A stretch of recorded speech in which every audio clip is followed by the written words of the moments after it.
It is Monday. It is the 26th of May. I'm Moon Gun-young. This is ARIRANG News. Live from Seoul, our top stories today.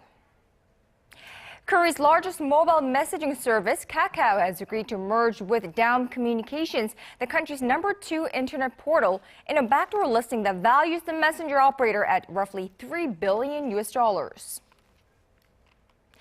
China's top diplomat is in Seoul on a two-day visit on this Monday to discuss North Korea's nuclear threat, as well as to fine-tune details of a visit by Chinese President Xi Jinping to Seoul.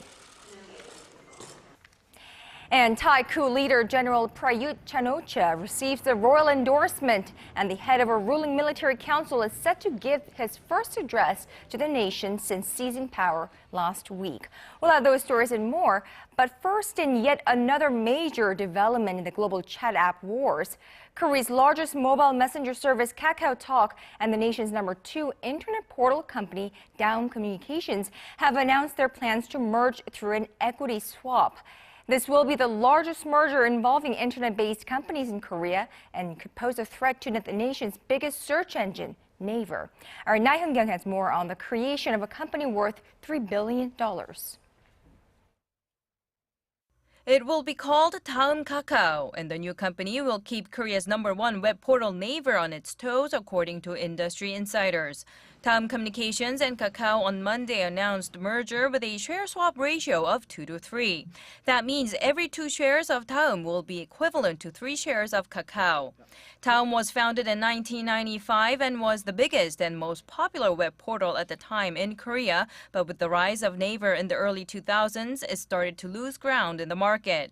Daum, which is currently listed on the tech-heavy Kosdaq, is valued at more than 1 trillion won or $1 billion, while the unlisted Kakao is estimated to be worth $2.3 billion. KakaoTalk is used by virtually every smartphone user in Korea. The words the heads of the two companies used were creating synergy effects when describing the merger. Daum's backlog of data will be beneficial to Kakao, while Kakao's mobile platform will help Daum expand into overseas markets. But industry watchers are interpreting this as uniting against Naver. Naver, which is listed on the benchmark Kospi, has a market capitalization of $25 billion. Laah Hyun-kyung, ARIRANG News. China's top diplomat is in Seoul on this Monday for talks expected to center around getting North Korea to give up its nuclear program. What he is also expected to do is to fine-tune the details of his president's scheduled visit to South Korea next month. Our foreign affairs correspondent Wang has this report. Chinese Foreign Minister Wang arrived in Seoul Monday for talks with his South Korean counterpart Yoon Byung-se. This is the Chinese diplomat's first visit to South Korea since taking office in March of last year. North Korea's ongoing threat of a 4th nuclear test is expected to top the agenda in talks, during which the two sides will reaffirm their joint commitment toward Pyongyang's denuclearization and discuss ways to bring the isolated regime back to the negotiating table. At the same time, the officials may fine-tune details of a visit by Chinese President Xi Jinping to Seoul. Xi is expected to make his first trip to South Korea since becoming president as early as next month. Another pending issue on the table is Japan's denial of its historical wrongdoings and its push for collective self-defense. Both nations, major victims of Tokyo's past militarism, have voiced concerns over the Abe administration's pursuit to revise its pacifist constitution without fully recognizing its wartime atrocities. The Chinese foreign minister will wrap up his 2-day stay in Seoul by paying a visit to President Park Geun-hye at the presidential office on Tuesday.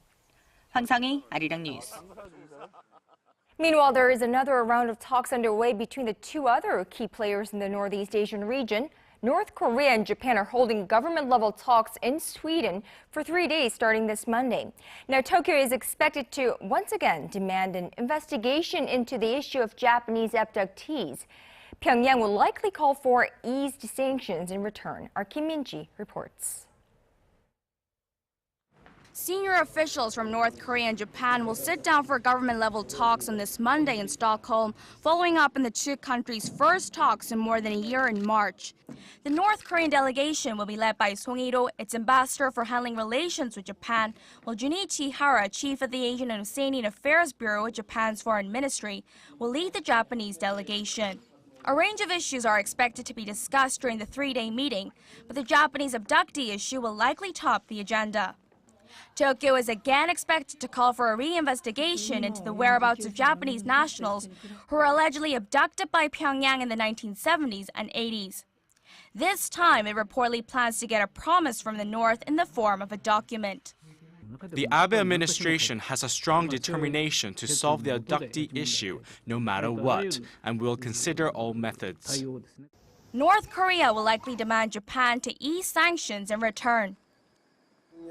We plan to negotiate on issues regarding how to implement the North Korea-Japan-Pyongyang Declaration and also any issues that could follow after the implementation. Attention is also on whether the North Korean delegation will include an official from its state security agency. The agency reportedly played a big role during the visit of then-Japanese Prime Minister Junichiro Koizumi to Pyongyang in 2002. Likewise, Japan is also expected to slot in a cabinet official that handles North Korean affairs. Kim Min-ji, ARIRANG News. Now, back here in this country, the focus in recent days has largely been on improving safety following last month's ferry disaster. But on this Monday, another deadly accident has added to the anguish and uncertainty here in Korea.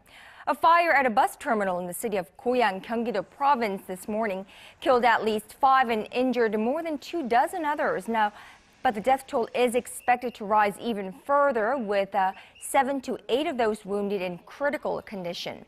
The blaze broke out shortly after 9 a.m. during rush hour in the basement of the station, located just northwest of Seoul, and was brought under control in about 20 minutes. Now, authorities have yet to determine the blaze, but firefighters believe welding operations at a construction site in the basement could have played a role. We'll have more updates for you as that story develops.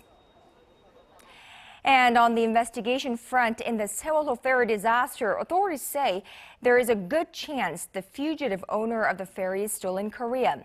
Yoo Byung-won was spotted in the south of the country late last week, but has since dropped off the radar. Connie Lee reports. One of the most wanted men in Korea has been spotted after being on the run for about a week. Prosecutors have confirmed that Yoo Byung-won, the de facto owner of the sunken Seoul ferry, was in Suncheon, southern Korea, just days ago. Investigators say Yoo is no longer in the city, but the sighting confirms that the 73-year-old was in fact in the country and may still be in Korea. Also on Sunday, authorities arrested 4 people for allegedly helping Yoo flee.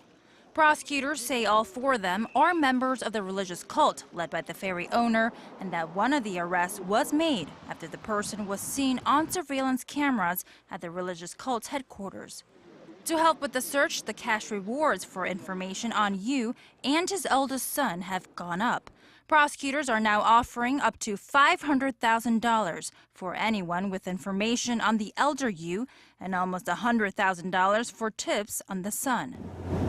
And in related news from Korea's southwestern island of Chindo, efforts to find the bodies of those still missing from the sunken Seoul ferry have been halted for now and could remain stalled until Monday.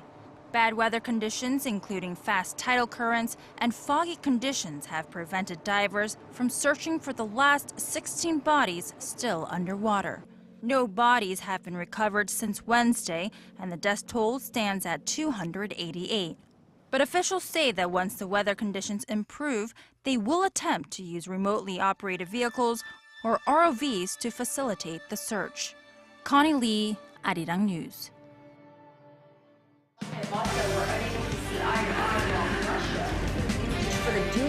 All of the day's important events close to home and around the world.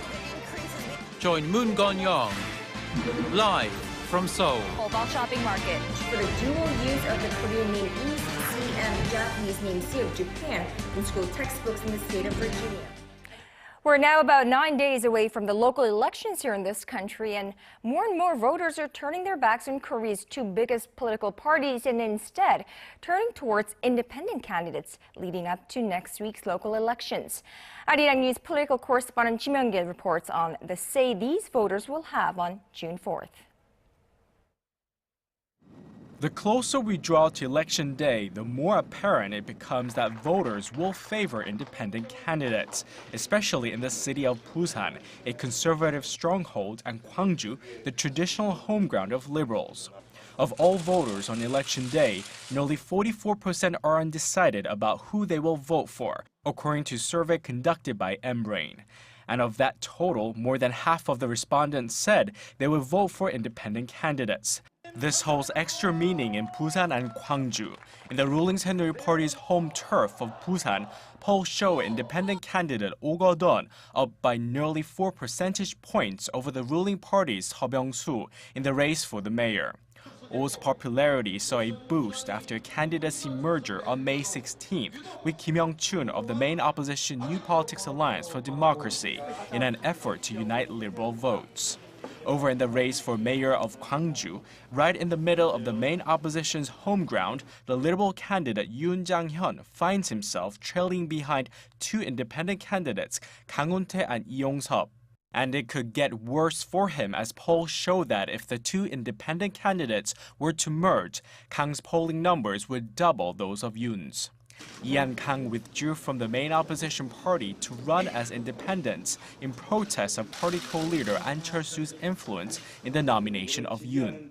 According to the National Election Commission on Monday, some 2.4 million more people will be able to vote in these local elections, up 6.3% from the last ones in 2010. The increase was attributed to the aging and growth of Korea's overall population. Kim Young-gil, ARIRANG News. Now, the news last week that President Park Geun-hye accepted the resignations of her presidential secretary or security advisor and the nation's intelligence chief caught most political observers off guard. However, given the ever-present threat posed by North Korea, the president is expected to waste little time in selecting their replacements. Our Choi Yoo-sun reports. The question on many people's minds is whether both posts will be filled by those from a military background. Both former security advisor Kim Jang-soo and former head of the National Intelligence Service Nam Jae-jun came from the military, both having served as the Army Chief of Staff. Despite the view of some pundits that the hardline stances of the military-dominant security chiefs have further strained inter-Korean ties, the speculation is that President Park will tap the military ranks again for her new security advisor. This amid North Korea's continued military and nuclear threat in the region. Defense Minister Kim Kwan-jin is one of the names reportedly under consideration. As for the next NIS chief, someone from the diplomatic or judicial community who has experience with the spy agency could be nominated. Possible candidates include former spy agency deputy director and current ambassador to Japan Lee Byung-gi and former prosecutor and current ambassador to China Kwon Young-se. Both Lee and Kwon were close aides to the president during the 2007 and 2012 presidential elections. However, the announcements could be delayed as both the ruling and opposition sides have raised concerns President Park's recent nominations for key posts centered too much around figures from the judicial community and Korea's southeastern region. With their approval ratings rising after a recent apology over the ferry disaster and the local elections just a little more than a week away, the pending appointments come at a crucial point. There's also speculation that a reshuffle within the presidential office could occur as early as this week. Choi Yoo-sun, ARIRANG News. Now, over in Thailand, its monarchy has officially endorsed the nation's military to run the country. Army Commander General Prayut Chan-o-cha said he received an endorsement Monday from the Thai king, which gives last week's coup legitimacy. Now, soon after, the Thai general released 13 leaders of anti-government protests. Prayut made the announcement during his first press conference since Thursday's military takeover, one day after the military junta warned of a crackdown on civilian opposition to its takeover. Pope Francis is on a 3-day trip to the Middle East, and during his visit to Palestine, he's been making a number of unprecedented moves. Making an unannounced symbolic stop at a wall separating Israel and Palestine, and inviting leaders from both sides of the divide to pray at the Vatican. Pope Francis is doing the annual papal trip his way. Here's Connie Kim with the story. Pope Francis's first official visit to the Holy Land has been a succession of unprecedented moves calling for peace in Israel and Palestine. Breaking with the custom of only meeting with high-ranking officials in visiting countries, the pontiff instead chose to meet with refugees from Syria and Iraq in Bethany, where Jesus was baptized. There, he called on the international community to support the refugees. I ask that the international society does not turn away from refugees and continue to send support for this issue. In another first, the Pope flew straight from Jordan to Bethlehem by helicopter, bypassing Israel to show Palestine is an independent state. The Pope also made a surprise stop in front of the concrete wall that separates Bethlehem from Jerusalem. For Palestinians, the structure is a symbol of Israeli oppression. Laying his head against the wall, Pope Francis quietly said his prayers. My interpretation of his praying is, let God bless Palestinians and Israelis in order to destroy this wall and to build on this place a reality of peace. In another powerful visual statement, Pope Francis has decided to travel in a white, open-sided Pope mobile instead of a bulletproof automobile. The trip comes after Middle East peace talks broke down last week. The Argentinian pontiff said the breakdown was unacceptable, and in an apparently spontaneous move, he invited the presidents of both sides to the Vatican next month to pray for peace. Connie Kim, ARIRANG News. Well, frequent air travelers, beware. Airplanes may be one of the most convenient and fastest way to get around, but they're certainly not the cleanest. A U.S. research team says bacteria that could cause illnesses stay alive on various parts of the plane for even up to a week. Our Polly reports. From armrests to seats and tray tables, just about anything you come into contact with on airplanes will be swarming with disease-causing bacteria. And making matters worse, these dangerous germs can linger for days. A team of researchers at Auburn University took actual parts of an airplane and examined the ability of bacteria to survive on their surfaces in real cabin conditions. The experiment found that methicillin-resistant Staphylococcus aureus survived for 6 days on armrests and 5 days on tray tables. The bacteria, which is resistant to almost all drugs and can be life-threatening, lived up to a week inside seat pockets.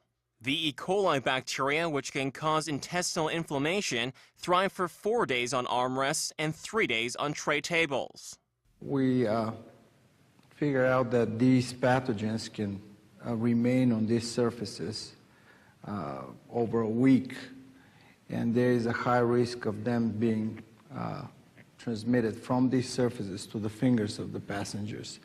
A U.S. airline company, however, said that passengers shouldn't be worried, as disinfection procedures are routinely carried out inside the cabins every day. But experts advise passengers should wash their hands frequently and bring along a packet of sanitary wipes just to be safe. Paul Yi, ARIRANG News.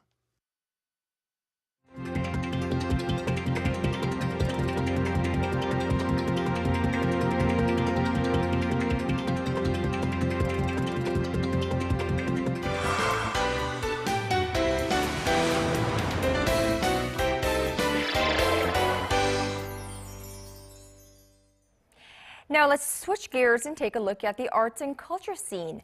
Now over the weekend, a cello duo landed here in Seoul, and let's find out more with, of course, our Im Yoon-hee. Good afternoon to you, Yoon-hee. Good afternoon. So today you're going to tell us about the Two Cellos, which I understand is a group with a unique approach that's surprising audiences all around. Right, so this group first was discovered on YouTube when their video went viral. They made a cover of a very popular Michael Jackson song, and now they're here in Seoul for us to check out, and so let's take a look along with some other performances in the neighborhood. Not quite classical, but not quite rock and roll either. This Croatian duo proves that there's always something new to be explored. They were first discovered on YouTube after uploading an exhilarating music video showing them using only their cellos to create a cover of Michael Jackson's Smooth Criminal. Their cover garnered 3 million views in the first 2 weeks and over 10 million in all. Both classically trained musicians, they gave the world a taste of a new type of music and gained worldwide fame since. And now they're part of a traveling tour with Seoul on the itinerary. They're not your everyday artists, and they bring a mix of rock and roll to the classics. Another duo is set for the stage, but this time it's a family affair. This father and son duo is made up of 2 world-renowned pianists who just happen to be related.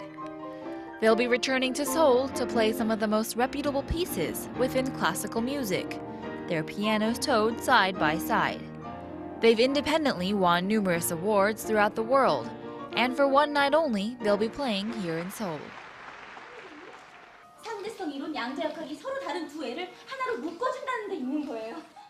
The idea of an alternate universe. It's something we've all considered. And it's something Marianne considers when she meets Roland, as the two begin on their quest for love. As part of the Seoul Art Center Q program, the Seoul Art Center is now showing Nick Payne's Constellations, a play about free will, love, and happiness. You can see that it's a matter of love and the many parameters involved. It's also about going towards death in all circumstances. At one point, it was the 7th largest American company and one of the most powerful corporations in America.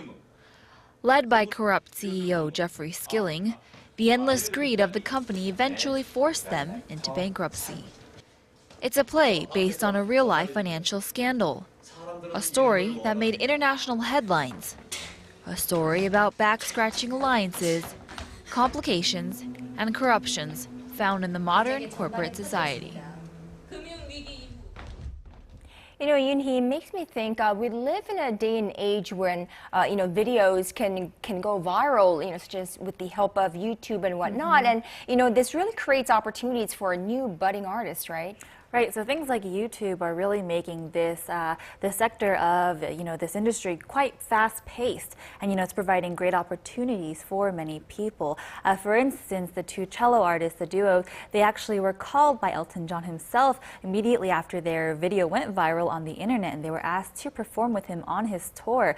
So things like that, they're giving these amazing opportunities for these new emerging artists. Right, but not only for the artists, but on the other end of the spectrum, we as audiences, we get to see some great new ideas and really creativity out there. And it seems like people are really trying to globalize the scene, the arts and culture scene here in Korea as well. So what about this play Constellations that you will tell us about? Right, so this play Constellations is actually another installment for the Seoul Art Center Q program, which you heard in the report. Now, if you remember a little while ago, earlier this year, I actually brought in a little bit more information about this program at the Seoul Art Center, which is meant to really globalize the Seoul Art Center. And it's a multifaceted program, and they really want to bring in performances from Britain, world-renowned classic stories, as well as create productions of their own. And so this is another part of their program, and it really is being successful so far. Right, and right. And when does this run until? This will run for a few more days here in Seoul, so you want to catch it while you can. But they'll keep adding programs as well. All right, well, we'll look forward to that. Thank you for the report, Yoon-hee. My pleasure.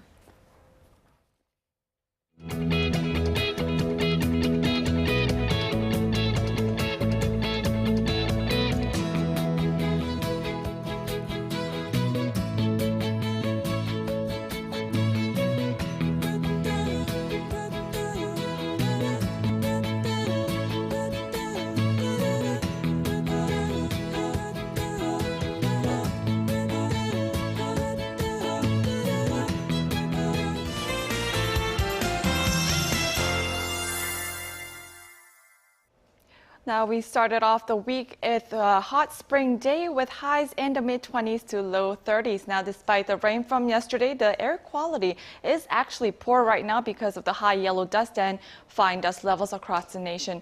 Now, currently, the fine dust level in Seoul is at 139 micrograms, and in Chungcheongnam, the province, it's at 200, and southern regions into the 150 range. Now, all of these are 3 to 4 times higher than the normal standard levels.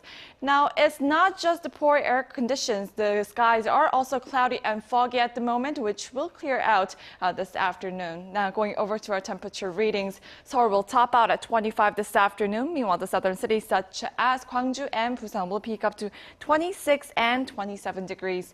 Now, moving over to other regions, Jeju Island tops out at 25, Dokdo at 24, while Mankumgang tops out at 16. Well, that's all I have this moment. I'm Michelle Park, and back to you, Ganyang. All right, thank you, Michelle, for that, and thank you for watching. That's just about all from me at this hour. I'm Moon Gon-young. Check back with us at 4 p.m. Korea time for Business Today.